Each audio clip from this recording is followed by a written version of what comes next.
नमस्कार, मैं हूं संदली सिंह और आप देख रहे हैं तेज भारत नेटवर्क, जहां हम लाते हैं ताजा और महत्वपूर्ण खबर। चलिए बढ़ते हैं आज के कुछ खास खबरों की ओर। अरुण सावंत का तीखा बयान, भड़काऊ टिप्पणी से समाज की भावनाएं आहत, माफी की मांग। शिवसेना महाराष्ट्र राज्य प्रवक्ता अरुण सावंत ने जैन मुनि नयन पद्म सागर के हालिया बयान पर कड़ी प्रतिक्रिया व्यक्त की है।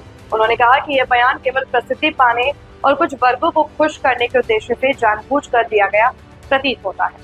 अरुण सावंत के अनुसार इस तरह के भड़काऊ और गैर जिम्मेदाराना व्यक्तित्वों से समाज में तनाव उत्पन्न होता है और विभिन्न समुदायों के बीच दूरी बढ़ती है। उनके बयान से मराठा समाज की भावनाएं गहराई से आहत हैं, जिसे बिल्कुल भी नजरअंदाज नहीं किया जा सकता। उन्होंने ये भी कहा कि नयन पद्म सागर द्वारा प्रस्तुत किया जा रहा तथाकथित नया इतिहास पूरी तरह से भ्रामक है और इसकी निष्पक्ष जांच होनी चाहिए कि उन्हें ऐसी गलत जानकारी कौन दे रहा। अरुण सावंत ने स्पष्ट रूप से कहा कि धर्म गुरुओं का कर्तव्य समाज को जोड़ना और सही दिशा देना होता है, न कि ऐसे बयान देकर विवाद खड़ा करना। अंत में उन्होंने मांग की कि नयन पद्म सागर तुरंत अपने शब्द वापस लें और समाज से सार्वजनिक रूप से माफी मांगे ताकि सामाजिक सौहार्द बना रहे। नयन पद्मसागर जी यांनी जे वक्तव्य केलेलं आहे त्या वक्तव्याने समस्त मराठा समाजाचं मन दुखावलं गेलं आहे, त्याचा मी तीव्र शब्दामध्ये निषेध करतो।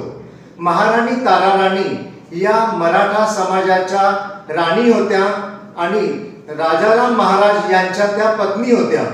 संपूर्ण इतिहासाला ठाऊक आहे, संपूर्ण देशाला ठाऊक आहे की महाराणी ताराराणी या जातीने मराठ्या होत्या, शूर होत्या आणि त्यांनी त्यांच्या कारकिर्दीमध्ये सर्व जाती धर्माच्या लोकांना बरोबर घेऊन सर्वांच्या रक्षणासाठी स्वराज्याची लढाई त्यांनी लढली होती। जैन मुनी हे फक्त स्वतःच्या प्रसिद्धीसाठी आणि काही मंत्र्यांना खुश करण्यासाठी जर अशी वक्तव्य करत असतील तर त्यांनी ते तात्काळ थांबवलं पाहिजे।